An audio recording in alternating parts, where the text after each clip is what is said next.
Good afternoon. This is Jim Whitehead of All Power Group in Phoenix Animal. I want to thank you very much for being here today. Every day is a good day. We're blessed. Although, again, I have to keep saying that I feel very, very bad for the folks that are in California in the fire area. You see it every day, and I know it seems to keep going, and that is so hard. I know we get a minor comparison when we have hurricanes, but nothing like what they're in this situation. So before I get going, I want to wish everybody the best and hope the folks can just work on having things get better. And it's hard. There's nothing you can say really very much about it. Anyway, what we're going to talk about today are the 10 scariest Amazon jungle animals. And they are scary. And it would be one of those things where you say maybe you shouldn't even be going there. Okay, number one is the green anaconda. How would you like to be swimming and all of a sudden that comes up behind you? Why? It's terrifying. The green anaconda is the world's heaviest snake, capable of reaching lengths of up to 30 feet and weighing over 500 pounds. So this isn't something that you can easily handle and not have it where you're going to have a problem. It is a non-venomous constrictor that can crush its prey with immense force, consuming animals as large as deer or even jaguars. You know, you might say, oh, they're not poisonous. Well, that's only the point of where you'd say they're not poisonous, but they'll crush you to death. So I don't think we're, out of the woods yet. Now, their danger level, while not aggressive to humans, unless threatened, they are apex predators and capable of killing large mammals. So take this one off your list of where you want to have a vacation and go see the animals at the zoo. Okay, number two. Now, how would you like to wake up to this? And, in all the time I've been doing this and the animals, and yes, I've done Amazon before, this one has never come up before. So it's kind of one of those things like, well, keep doing it, it gets better. This is the black, obviously, caiman. Why is it terrifying? I probably don't even have to explain it, but this massive crocodilian can grow up to 20 feet long. Its powerful jaws, can crush bones, and it preys on almost anything, including fish, birds, monkeys, and capybaras. The danger level, they are among the top predators of the Amazon and pose a significant threat to humans who venture too close to their territory. I hope they mark it. Anyway, Mr. Corn, 1, 2, 3, welcome. It's good to see you here. Thank you. It's always good to have somebody along with you, and I really do appreciate it. And, if you want to say any more, ask any questions, Mr. Corn, 1, 2, 3, I am open and ready to answer. Okay, going on to number 3 is the bullet ant. Why is it terrifying? Known for having the most painful sting of any insect, the bullet ant venom feels like being shot, hence its name. Wow. Tan Tuna, how are you? You're here with Mr. Corn 123, so it's Tan Tuna. You know, I admit, some of these names, I wonder, my name is Jim Whitehead. Anyway, so it feels like it's being shot when you get stung, I guess you might say. The pain can last up to 24 hours and comes with swelling and potential paralysis. Danger level. Their sting isn't deadly unless an allergic reaction occurs, but it is excruciating anyway. Now, I will relate a little side story. Before we had our hurricanes here, and I'm in South Florida, and we have the Gulf of Mexico. And anyway, before we started having the 2 hurricanes we had this year, we were getting a lot of rain. And in our backyard, my building is behind our house by 30 feet, and then we've got a nice fenced-in backyard. It's pretty cool. Anyway, there was one day, the water was about 2 to 3 inches deep. And I needed to get a little cart that we use that I've had for years. I had it with the generator business and used it. I mean, if you ever say, well, whatever you had that never broke, this is one of them. Anyway, it was in this water. So I said, well, hey, I'm fine. I'm wearing not what I would consider real great footwear. But I said, hey, I can walk in this water and get the cart because I needed to use it. I'm the type where I don't want to wait. So I walked in the water. I got the cart, brought it over to where it was accessible out of the water. I started walking in the homes, and all of a sudden, I felt on both of my ankles that I was being bitten, stung, however you want to look at it. So I quickly, I had socks on, what have you. And what I had on my both ankles were the tiniest ants that, you would see. They could have been fire ants. I don't know. They didn't tell me what they were. But I am going to tell you, these little fire ants, and I worked to get them off as quickly as possible. So this wasn't like, hey, I'm going to leave them alone. I'm going to let them bite my ankles. No, I get them off as soon as possible. Well, that night,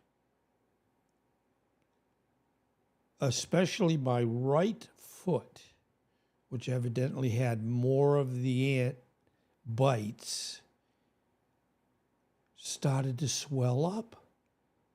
My foot got larger. And I'm like, whoa. I started worrying that, maybe this was going to get worse, but they hurt like hell. And to this day, and again, this is about 4 months ago, to this day, I mean, luckily I survived and I put stuff on it, and I think I even took some Tylenol or whatever. To this day, if you look at my ankles, don't worry, I'm not going to show you. I still have red marks from where they bit me. So it was one of those, guess what you're not going to do the next time we have a bunch of water? I'm not walking in it. So, thank goodness, even though I'm not young, I can learn. I can learn what not to do or what to do. And one of them is don't walk in water that you don't know what's in the water. So there you go. I hope that helps a little bit. The next one is the electric eel. Why it's terrifying?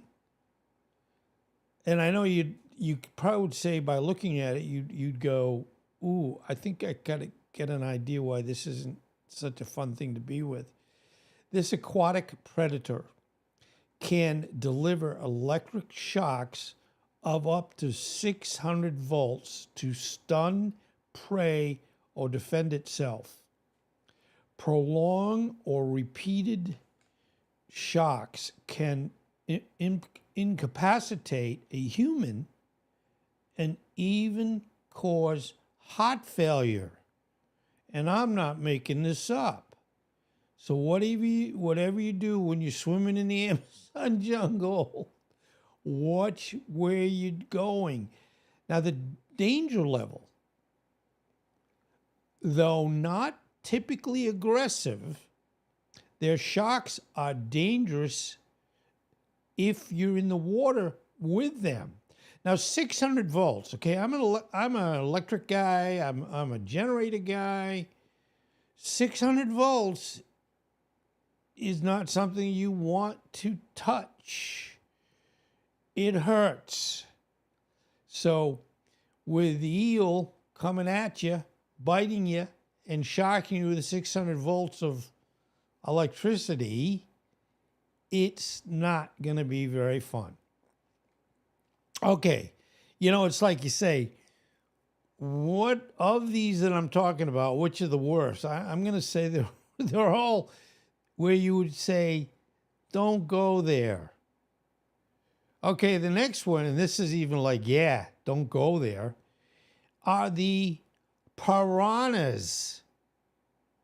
Now, how would you like to pop your head out of the water and he or she, I guess I'm not sure whether it's female or male, how would you like that staring you in the face? And the funny part of it isn't even funny. The reality is there typically isn't just one of these. They have a family, a whole, I don't want to say herd, that's not the right word, but a whole bunch of them. And, when they show it in movies and somebody goes in the water and you see the water moving, well, they're not going to be there very long, if you know what I mean, the people or the animal. So the moral of the story is stay out of the water. Okay. In some of these, you're wondering why I even have to tell you why they're terrifying. I know you could probably figure that out yourself. Piranhas, particularly the red-bellied variety. Now, would you be sitting there saying, if you came out of the water and you looked at this, would you be saying to yourself, I'm going to pick it up and see if it's got a red belly? No, I don't think it's a good idea. So, anyway, the red-bellied variety have sharp teeth, you think, and a reputation for frenzied feeding. And that's what all folks think of piranhas. And if, in any of the movies you watch and all of a sudden you're seeing where somebody goes in the water and all of a sudden there's a commotion, and they're gone. It's not where it takes very long. Though attacks on humans are rare, they are more likely to happen in dry seasons when food is scarce. And I've lost some weight, but I'm 174 pounds. I'm still not a small guy. I'm about 6'9". And as you get older, you get a little shorter. But, I always say I'm 6'9". And when we were a kid, I don't know if you still do this today because we kind of didn't have the tools back 50 years ago, but we would measure ourselves against a corner of a room, where by the door, yada, yada, yada. And you would lean up against that and you would draw a line at the top of your head. You probably would cheat a little bit, but bottom line, you then would mark that or measure it, and you'd say, "Oh, I'm 5'8". And I think I don't know how it is today, but I think when we were growing up, we wanted to be tall. I wanted to be 6 feet at least, but I didn't make it. So I've had to live with that my whole life. Now, talking about danger levels, were you afraid I wasn't going to tell you about this? Injuries are usually not life-threatening, but can be gruesome. So again, this is another one. Stay away from them. And it's like I probably should do a survey as to which one you think is the worst one. The next one we have is the Brazilian wandering spider. Now, other than calling one of my ex-wives a black widow spider, and I shouldn't tell some of these stories, and it's not the neat thing in the brain. When I said spider, I wasn't going to tell you about my calling my ex-wife a black widow spider, but hey, Mr. Corn 123 and Tan Tunner, I hope you understand. I'm not sure how old you are, but be careful on calling people that you are with or were with. Don't call them black widow spiders. It really isn't a good idea. Anyway, why is it terrifying? Just looking at it. This spider is considered one of the most venomous in the world.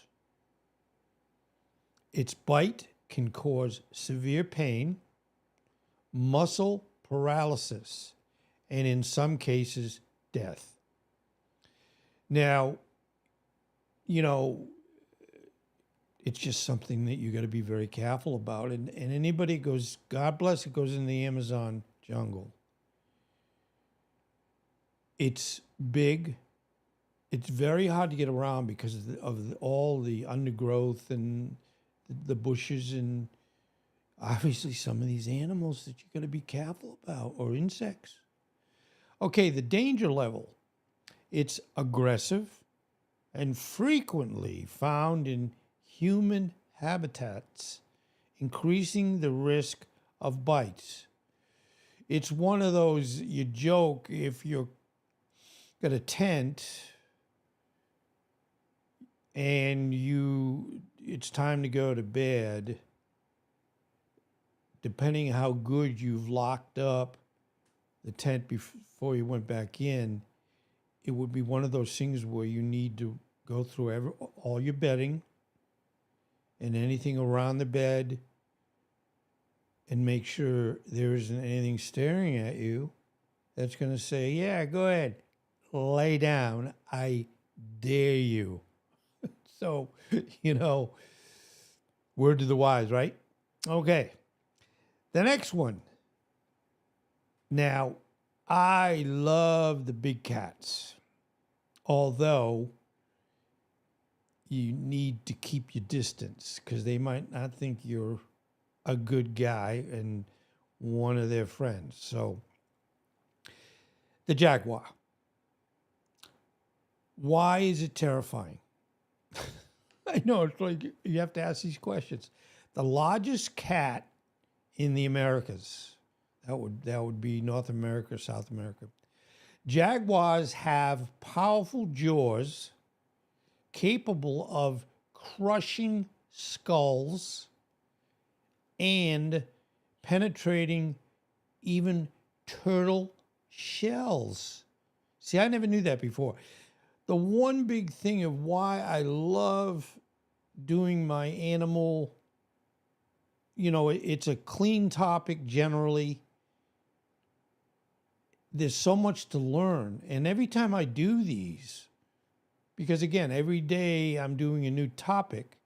And what's nice about YouTube, and YouTube is very good in a lot of respects, they have where they have suggestions. It's called inspiration. It's a you click on it and it will show you in my case is Animal Channel. It will suggest certain topics. And yes, this is one of them. The 10 scariest, dangerous animals in the Amazon. The jaguars, they are stealthy and strong apex predators. They're just beautiful. And what's neat, what I see in some cases where, let's say, a jaguar has a couple of cubs and one of the cubs gets hurt. You read all the time and it, I know it's a scary proposition, but in some cases the jaguar, and they're all smart animals in my opinion, they will say, one of my cubs is injured and I need somebody to help me. And in some cases, they will go up to a human and a human in some cases will say, I think they need my help. And the one thing that I found with most of the animals that I do on this channel, they don't forget. I know they've described elephants as having a beyond one of the best memories. But any of these, like the jaguars and the tigers and the lions, they will remember people. And what is so heartwarming when you see them describing Joe came and was involved with, let's say, a jaguar in the wild, and let's say it's a jaguar that was abandoned by its mother. And what happens, and mother animals are amazing,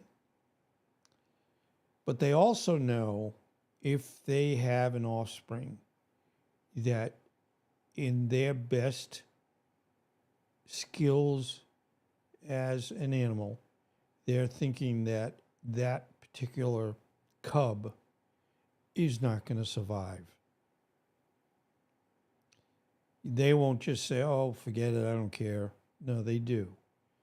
But they feel that, like as if I really know 100%, but they feel like if the poor little offspring is not going to do well or will not be able to grow up to fend itself, it will abandon it. And almost every day I look at where, a person like myself finds this cub that appears to be abandoned. The mother is nowhere to be seen. And it isn't that they get like, whoa, Cole, wow, that's terrible. No, they recognize in the wild that if a mother feels that her offspring is not going to, live or be able to grow into a normal, in this case, jaguar, they are abandoning them.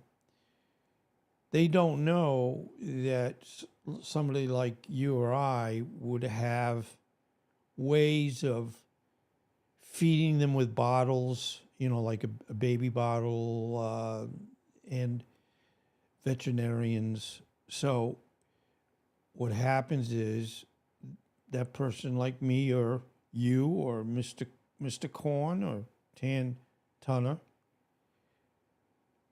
they will always remember you. So if you say you're with them, you bring them up, and in some cases they get domesticated, meaning that you're not going to be able to let them go, because if you do, they're not trained, they haven't learned anything of what their mother would teach them. So they, in some cases, they just have to say, I need to just keep the animal. And it's not that they don't want to keep the animal. It's just they know, and we as good human beings, probably and should recognize what we should do and we shouldn't do. So some of, those that end up, kind of adopting one of these very small, let's say jaguars, that probably won't survive if the person doesn't take them and help them grow up and so on and so forth. So if they are able to put them back in the wild, and again, it's a tough decision, but I'm not even sure what is the criteria. I know some would just say, we want to make sure that when they're on their own, which is the best for them, they will be able to survive. So, but if they feel that grown animal, has to stay with the human, well, they do, and that's great in some cases. But what you see on YouTube is, let's say I helped raise a jaguar cub, and I'm able to let that cub go back to the wild. And let's say 10 years goes by, and I just happen to be in the same area, and that animal will recognize that person from 10 years ago, and they will come up to them and jump around and hug them in so many words. It is the neatest process of where the animal knows that you were there for them, and you took care of them. And they don't forget. And I'm sure they would, even if, let's say, it happened to be where there was another wild animal that was going to go after me or you, they would take care of me to make sure that I was going to be okay. And boy, if that isn't the epitome of the wonderful animal aspects of our world. Anyway, they rarely attack humans. They are formidable and unpredictable, though. So this isn't where you're going to go, is this a good one or a one that's not good? So you've got to be real careful. All right, the next one is the harpy eagle. Now it's harpy, Harpy. They don't look happy, so it's harpy. So the harpy eagle, they've even heard it before. We know the eagles that we have here in North America. The golden eagle and the bald eagle. Although the bald eagle isn't bald, which sometimes I get concerned why they give somebody or an animal a name that doesn't really fit how the animal looks. Now, harpy, I'm not sure where they get that from. It looks like Harpy just got up and didn't comb his or her hair yet. So anyway, by the way, I don't make jokes of these animals. Again, they're not sitting there saying, well, boy, come near me, and if you made fun of me, I'm gonna make sure you never forget it. But That's the harpy eagle. Why is it terrifying? Known as one of the most powerful raptors, this bird preys on monkeys. And see, I feel bad about this because I love monkeys. Also, sloths. I love watching sloths, and I think, as you know, most of them are in Australia, and they move like in slow, exaggerated movement. And what I found, because you say, why are they so slow? They just move their hand and they move. And you're like, are they mentally slow? No, they're not. What happens is they eat the green leaves from bamboo. And believe it or not, and again, I'm doing a little aside here in the sloth. Believe it or not, what they consume is poisonous. How would you like to have, every time you have lunch, dinner, or breakfast, you have to eat something that's maybe a little poisonous, and your body has to kind of counteract that. And that's, at least as I've read, that's why sloths don't move very quickly. You know, they eat a lot, and they have to digest and deal with something that is not the best in the world for them really, being okay. But they have to eat, so it's kind of a catch-22. If they eat it, they get a little poison. If they don't eat it, they die because they don't have any food. So there you go. And I don't know if the term catch-22 is still real common in today's world. Some of it's called paradoxical, meaning if this happens, that happens, or this doesn't happen, this doesn't happen. Catch-22s are one of those things where if you're damned if you do, damned if you don't.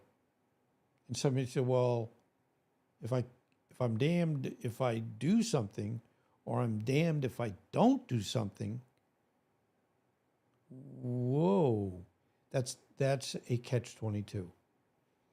And there was a movie probably 40 to 50 years ago called Catch-22.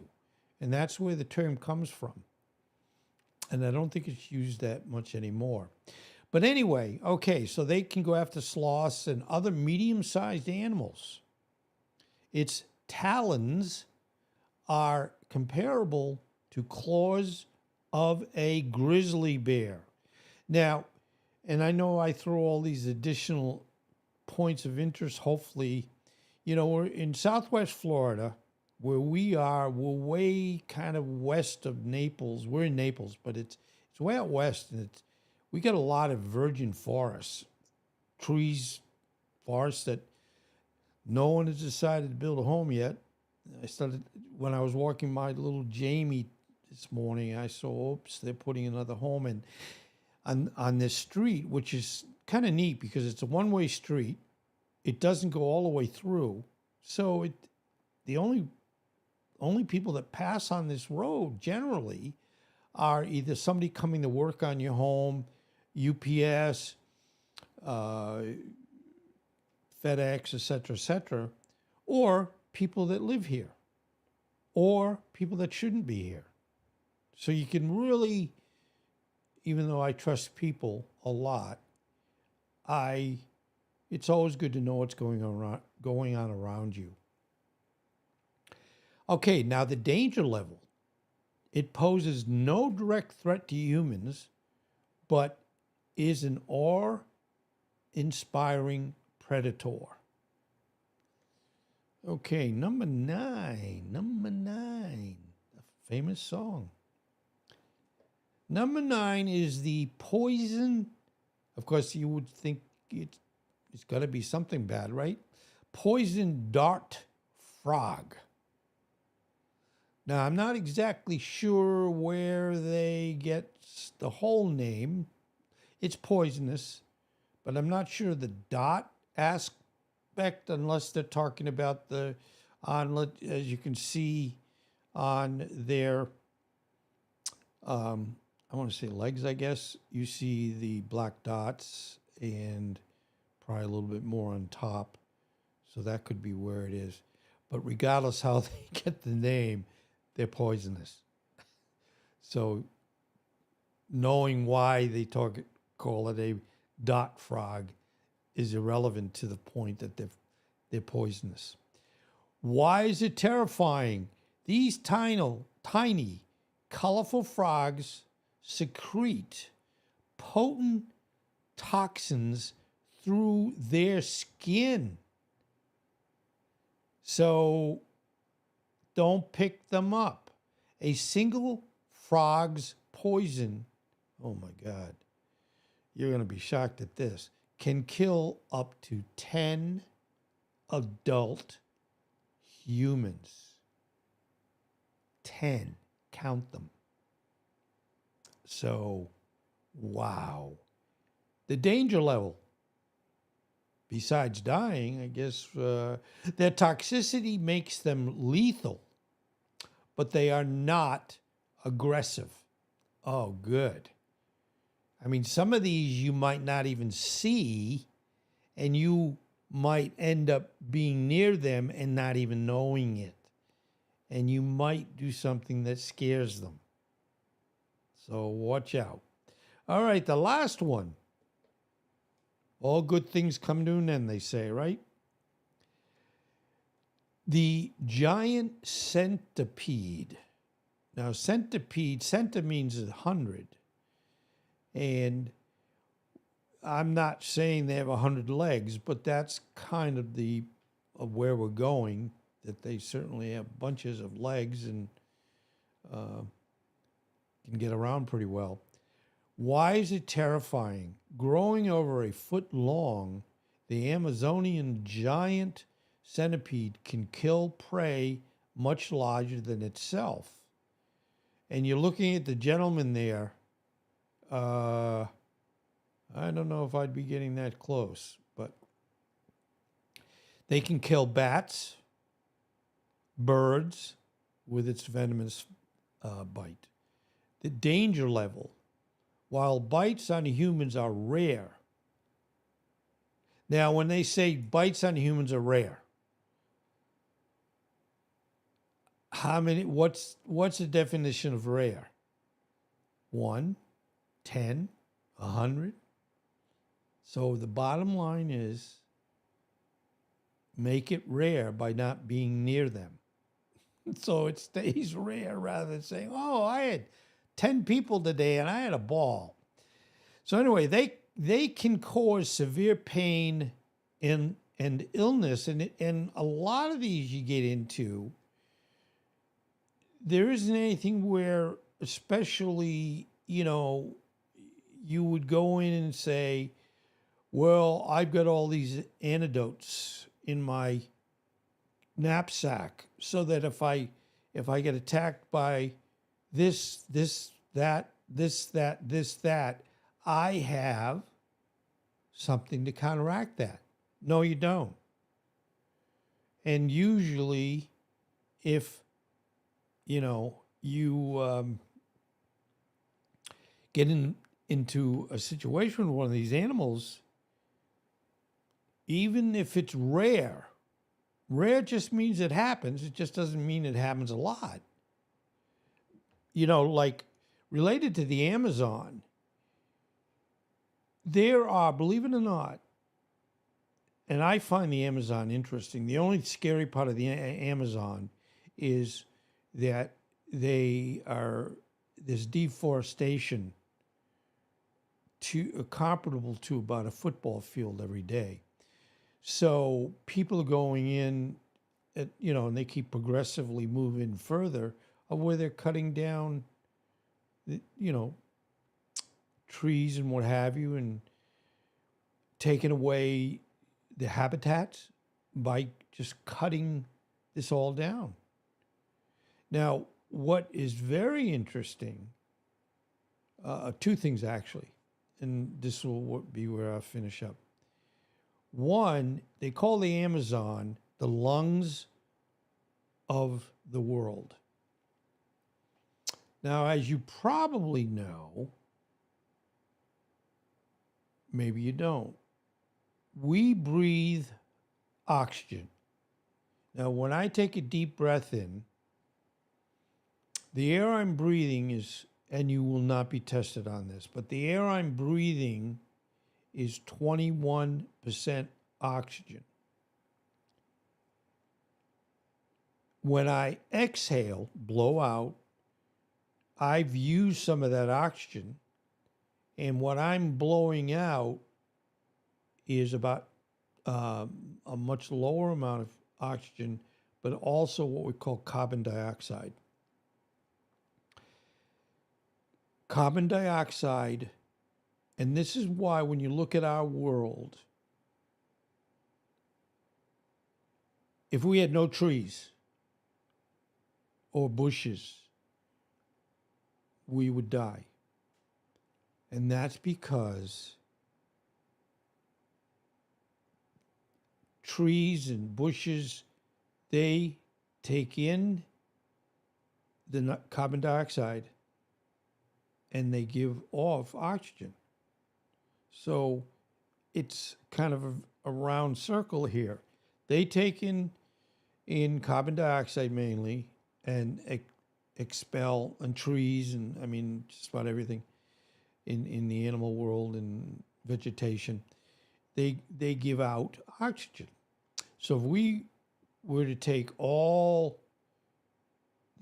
everything away, trees and bushes, we would die unless we had some form of artificial process where we can convert taking in carbon dioxide and giving off oxygen. I know I can go on forever on different topics related to this, but when they, obviously, if they're destroying the Amazon, that's just one area that would not help us in the sense of the world being the way it needs to be. And greenhouse gases, one reason why we have so much of,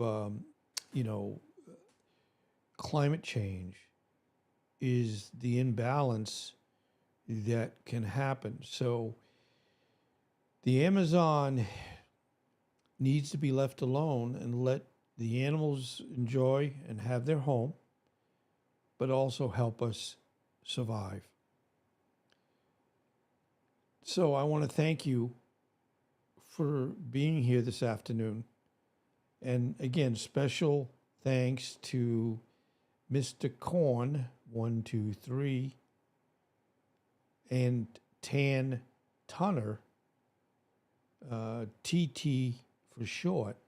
I want to thank you very, very much for being here. It really, really makes me very, very happy.